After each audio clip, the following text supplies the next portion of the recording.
Ah, vous êtes là? Bonjour les poussins et les lapins. Comme promis, je vous fais une petite vidéo pour continuer la classe à la maison avec vos parents, vos grands-parents, des amis. Je ne sais pas, je ne suis pas là.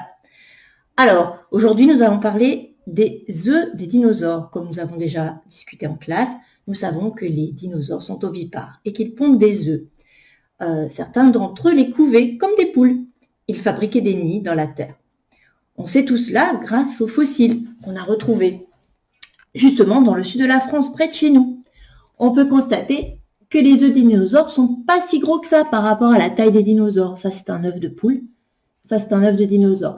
S'ils étaient trop gros, les bébés dinosaures n'arriveraient pas à sortir, à les casser facilement. Donc voilà, on en sait un petit peu plus sur nos œufs. Grâce à ça, nous allons pouvoir présenter le travail. Nous allons travailler autour de l'œuf. Nous allons faire des œufs. Alors voilà, le travail des lapins, des poussins. Tous les deux, nous allons travailler sur les œufs, mais nous n'allons pas faire la même chose. Nous allons commencer par les poussins. C'est comme à l'école, il ne fonctionne pas toujours. Si, ça va. Alors, les poussins. Vous avez déjà les dinosaures qui sont coincés dans l'œuf. Il faudrait qu'ils sortent. Comment ils sortent? Eh bien, au bout de leur nez ou de leur bec, ils ont une petite partie qui est plus dure, comme pour les poussins. Et ça va les aider à casser la coquille. La coquille va se fendre, et tout le long, elle va se fendiller. On ne verra pas le résultat aujourd'hui, car le travail, ce sera de faire les lignes brisées qui fendent l'œuf.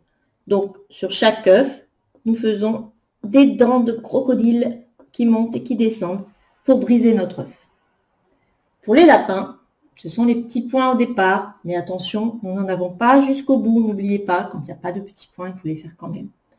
On commence sur le petit point d'en haut, comme pour écrire le prénom. On part vers la gauche, attention, ceux qui sont avec vous, surveillez bien. On suit les petits points, on ne fait qu'un trait, ce n'est pas grave si tous les petits points ne sont pas pris. On rejoint le gros point qui est en bas, puis on remonte et on rejoint celui d'en haut.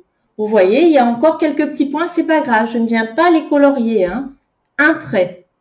On recommence, on commence en haut, on suit le tracé, on rejoint le gros point qui est en bas et on remonte, toujours en partant de la gauche. Donc ici, plus de petits points. C'est pas grave, on sait le faire maintenant. On essaye.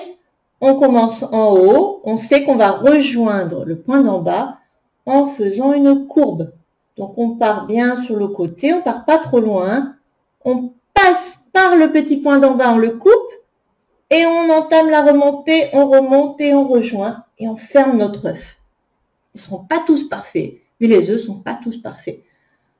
Allez, on recommence une fois, on descend, on rejoint le grand point en bas, on remonte et on ferme l'œuf.